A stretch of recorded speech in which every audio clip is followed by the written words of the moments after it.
ચોંકી ગયા કે આ માજી શું વાત કરે છે, આટલા હિંમતવાળા છે. ચંદ્રગુપ્ત અને ચાણક્ય સાથે અને એની મૂર્ખાઈ પર એમના દીકરાને સરખાવે છે.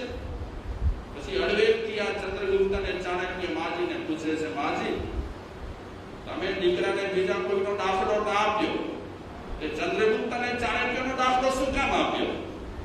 તો માજી કહે છે એ ચંદ્રગુપ્ત અને ચાણક્ય મૂર્ખ રહેલા છે. દીકરાને શા માટે એનો દાખલો આપ્યો? કે મારા દીકરાને કકડીને ભૂખ લાગી હતી, તો ખીચડી થાળીમાં પડી હતી, વચ્ચોવચ્ચ એને હાથ નાખ્યો, એના કરતા પડખેથી જો ખીચડી ખાધી હોત, થોડી હલાવી તો એના હાથ પર દાજર નહીં, ભૂખ પણ બટર, પણ એને સીધો હુમલો કર્યો મધ્ય ભાગમાં. તો એ રીતે ચંદ્રગુપ્ત અને ચાણક્યને નંદવંશનો નાશ કરવો હતો. તો નંદવંશનો નાશ કરવા માટે સીધી રાજધાની પર હુમલો કરવા જેવો ન હતો. બરાબર એમણે રાજધાની પર હુમલો કર્યો અને ફસાઈ ગયા. જો શરૂમાં ગામડાઓ પર એમણે પ્રયાસ કર્યો હોત અને જીત મેળવી હોત, તો ચંદ્રગુપ્ત અને ચાણક્યને દુઃખી થવાનો વારો ના આવત. સાંભળી દંડ થઈ ગયા કે એક ગામડાની માજી પાસે જીત કેમ મેળવાય એનો કિમિયો રહેલો છે. અને પછી પરિચય આપ્યો ચંદ્રગુપ્ત અને ચાણક્ય કે અમે પોતે એ જ છીએ. આજે તમારી પાસેથી જીત મેળવવાનો અમને કિમિયો સાંભળવા મળ્યો કે સીધો રાજધાની પર હુમલો ન થાય, પણ પેલા ગામડાને જીતાય. તો વ્યવહારની વાતો સાંભળવાથી પણ ઘણી વખત ફાયદા થાય. ઘણી વખત ફાયદા થાય. રોહિણીયા ચોરને જબરદસ્ત ફાયદો થયો. અરે ચિલાકી ચોરને પણ સાંભળવાથી ફાયદો થયો. પુષ્કળ દ્રષ્ટાંતો રહેલા છે સાંભળવાના. હું બંગાળની એક વાત કરું. બાપ અને દીકરી બે જ હતા ઘરમાં. માં ગુજરી ગઈ હતી. દીકરી ટ્યુશને ગઈ હતી અને ટ્યુશને ગયા પછી એ પાછી ફરી ત્યારે દિવસ આથમી ગયો. ઘરે જ્યારે પહોંચી ત્યારે ઘરમાં અંધારો લાગ્યો છોકરીને. એટલે બાપને શું કીધું કે બાબાજી શામ ઢલ ગઈ, અભી તક દિયા ના જલાયા. બાબાજી શામ ઢલ ગઈ, અભી તક દિયા ના જલાયા. છોકરી તો શું કહેવા માંગતી હતી પિતાજીને કે સંધ્યા થઈ ગઈ, અંધારો જામી રહ્યો છે, તમે કેમ ઘરમાં હજી પણ દીવડો પ્રગટાવ્યો નથી? પણ એ બાબાજીએ આ વાક્યને પોતાના જીવન માટે લઈ લીધો કે ખરેખર મારી દીકરી બહુ સાચી વાત કરે છે કે મારા જીવનની સંધ્યા ઢળી ગઈ. સંધ્યા ઢળ્યા પછી જીવનમાં જે પ્રકાશ લાવવો જોઈએ, પ્રકાશ કરવો જોઈએ, એ પ્રકાશ હજી હું કરી શક્યો નથી. આ બાપુજી જાગી ગયા અને એમ કહેવાય છે કે રવિન્દ્રનાથ ટાગોરના શાંતિ નિકેતનમાં જઈ અને એમને સાધના ચાલુ કરી. વ્યાખ્યાન ન સાંભળ્યું, સત્સંગમાં વાક્ય સાંભળવા ન મળ્યું, પણ એક દીકરીના મોઢેથી વ્યવહારિક વાક્ય સાંભળ્યા પછી એનો માયલો જાગી ગયો. અને આમ જોવા જઈએ હજારો ટન વ્યાખ્યાન સાંભળીએ બહુ ફાયદા નથી, પણ અંદર માયલો જાગેલો હોય ને પછી એકાદ વાક્ય કાફી થઈ પડે. જ્યારે તરણેતરનો મેળો વિખરાતો હતો, મેં વાત વાંચી, ત્યારે પેલા ફજેત ફાળકા વાળા હોય, આપણે શું કહીએ,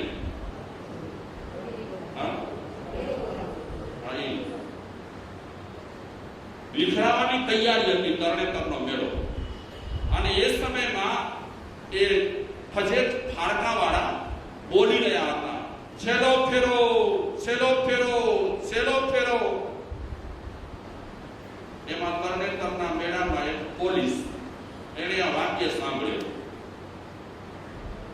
તો વ્યવહારનો વાક્ય કમાણી માટે એ વાક્ય બોલતો હતો, પણ પોલીસના મગજમાં એ વાક્ય જુદી રીતે ઠસ્યું.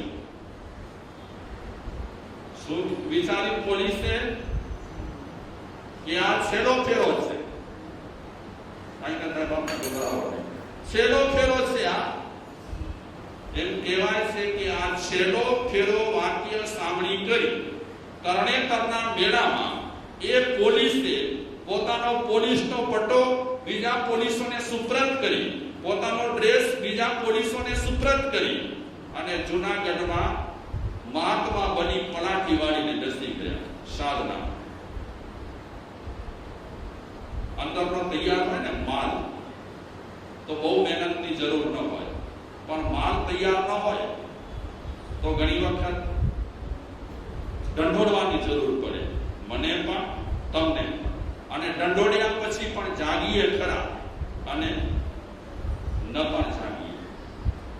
તો જૈન કથાનકોમાં કે સર્વ ધર્મના કથાનકોમાં જે મહાપુરુષોની વાતો આવે છે એ મહાપુરુષો પ્રાય કરીને લગભગ તૈયાર રહેલા હતા. એમને એકાદ વાક્યની જરૂર રહેલી હતી. સંત એકનાથનો પણ બહુ પ્રચલિત એક પ્રસંગ રહ્યો છે. જ્યારે સંત એકનાથ ન હતા ને પૂજારી હતા, ત્યારે એક મહંતના મંદિરમાં એ પૂજા કરી રહ્યા હતા. સાંજે રોજ હિસાબ મેળવવાનો હોય,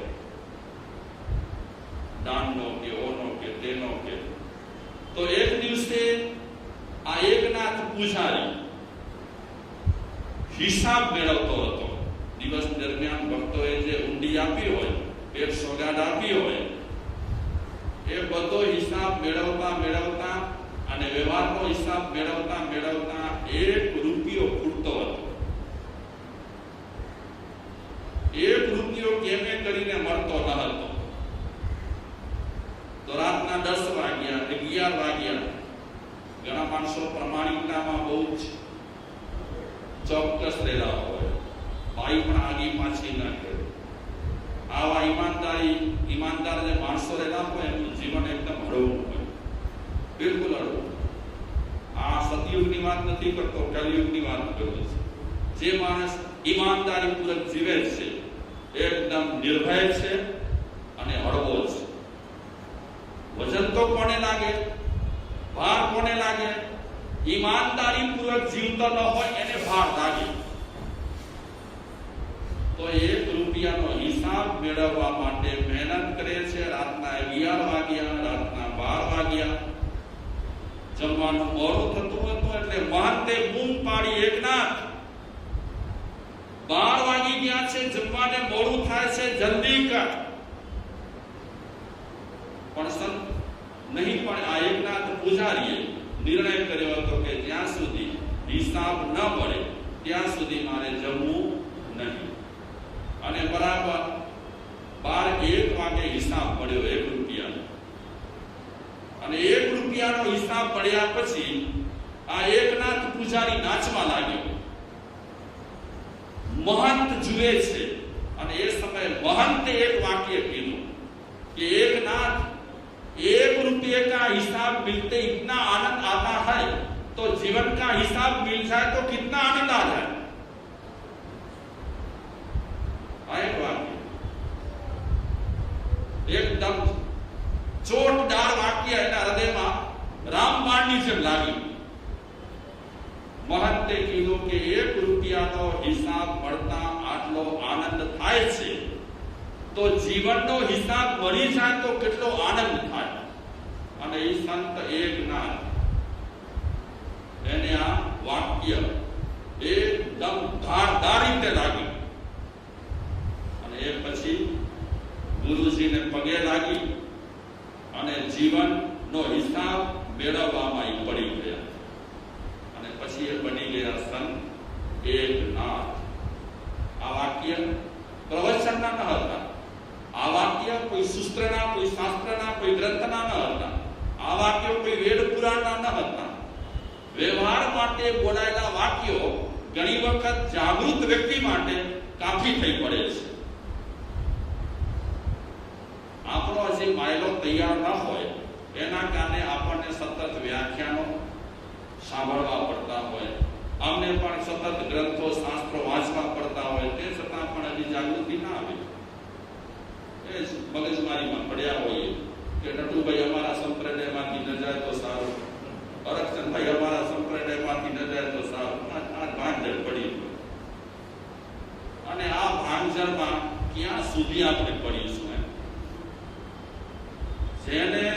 ભીખ લાગે ત્યાં ધર્મ ધ્યાન કરે, તને લેવા કે લેવા. પણ ઘણી વખત સાધુ સંતો છે ને સંપ્રદાયનો વિચારો લઈને ફરતા હોય. ડેરાવાસી વિચારે સ્થાનકવાસીમાં કોઈ ન જાય ને સ્થાનકવાસી વાળા વિચારે ડેરાવાસીમાં કોઈ ન જાય. દિગંબર વાળા વિચારે કે શ્વેતાંબરમાં કોઈ ન જાય ને શ્વેતાંબર વાળા વિચારે દિગંબરમાં કોઈ ન જાય. મુસલમાનો વિચારે કે બીજામાં કોઈ ન જાય ને બીજા વાળા વિચારે મુસલમાનમાં કોઈ ન જાય. આવી એક રમત ચાલ્યા કરે છે. આ રમતથી કાંઈ ફાયદા નથી. તે છતાં પણ હું તમે આપણે બધા આ રમતમાં પડ્યા છીએ. અમારો આ સંપ્રદાય ને અમારા આ ગુરુને સૌથી બેસ્ટ વાત જે વિષય આપણે ચલાવી રહ્યા છીએ એ 14મો અને 15મો બોર્ડ છે. અને 14મા 15મા બોર્ડને મિક્સ કરી અને આપણે અત્યારે આ શ્રવણની વાત કરી રહ્યા છીએ. તો છેલ્લે હું વાત કરું તુલસીદાસની. પત્ની તરફ બહુ ખેંચાયેલા હતા તુલસી.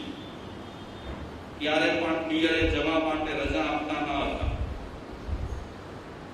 ગમતું ન હતું પત્ની વગર. અને કોક વખતે જરૂરી કામ હોવાને કારણે રત્નાવલીને પિયરે જવાની રજા આપી. પણ ગોઠતું નથી, ગમતું નથી. કોને? તુલસીને ગમતું નથી. રાતના એ પોતાના ઘરમાંથી નીકળ્યા પત્નીને મળવા માટે. પ્રસંગમાં વાત આવે છે કે પત્ની જ્યાં કને જે ઘરમાં રહેતી હતી એ ઘર ઉપર હતો. તો એક જનાવરનો આધાર લઈ કરી અને તુલસી ત્યાં પહોંચ્યા હતા. ગોળનો આધાર લઈને ઉપર પહોંચ્યા હતા. અને એ સમયે એની પત્ની રાતના એ તુલસીને કહે છે પોતાના પતિદેવને, લાજન લાગત આપકો દોરે आपको साथ दिख दिख ऐसे प्रेम को कहां कहूं मैं नाथ. પતિદેવને કીધું શરમ નથી આવતી. એકાદ દિવસ માટે હું પિયરે આવી અને તમારાથી રહેવાયું નહીં અને રાતોરાત ઘરેથી નીકળી કરી અને અહીં પહોંચ્યા. ધિક્કાર છે તમારા પ્રેમને. એના કરતા જો ભગવાન પર આટલો પ્રેમ રાખ્યો હોત તો તમારો બેડો પાર થઈ જાત.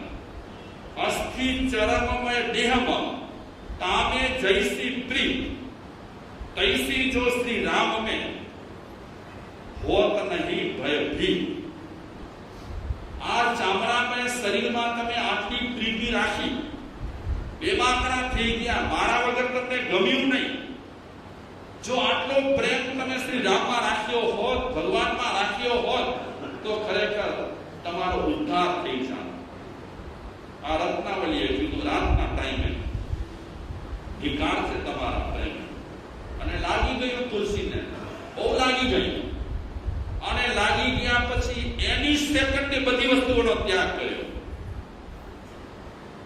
ક્યારેક લાગી જાય તો માણસને લાગી જાય કાં સ્થાનક છોડે કાં સંસાર છોડે. ના સમજ્યા તમે? ક્યારેક લાગી જાય ને રામબાણ તો ક્યારેક માણસ સંસારને છોડી દે. અને ક્યારેક એવો બાણ વાગી જાય તો ઘણી વખત માણસ ધર્મસ્થળને છોડી દે. ગોસ્વામી તુલસીદાસ સાધનામાં પડ્યા. પત્ની પ્રત્યેનો જે મોહ રહેલો હતો એ મોહ એમનો દૂર થઈ ગયો. અને એ પછી એમને શ્રી રામચરિત માનસ લખ્યું. આજે પૂરા વિશ્વમાં સાધુ નતા બન્યા, મહાત્મા થયા ન હતા, છતાં પણ બધા મહાત્માઓના ગ્રંથથી પણ આ રામચરિત માનસ તુલસીદાસજીનો ગ્રંથ આ વિશ્વમાં વિખ્યાત થઈ ગયો. તુલસીદાસજીની આટલી પ્રગતિ થઈ એમાં વાક્ય તો કામ કરી ગયા. કોના વાક્યો કામ કરી ગયા? પત્નીના વાક્યો કામ કરી ગયા. તો આપણે પણ એવી પ્રાર્થના કરીએ ભગવાનને કે અમારા માટે પણ એવો દિવસ આવશે. મારા માટે આવશે એવો દિવસ, તમારા માટે પણ આવશે કે સતત સાંભળતા એવી એક ક્ષણ આવશે કે આપણને સાચા જ્ઞાનની પ્રાપ્તિ થશે. અને સાચા જ્ઞાનની પ્રાપ્તિ થશે એટલે રસ્તો આપણો એકદમ ક્લિયર થઈ જશે.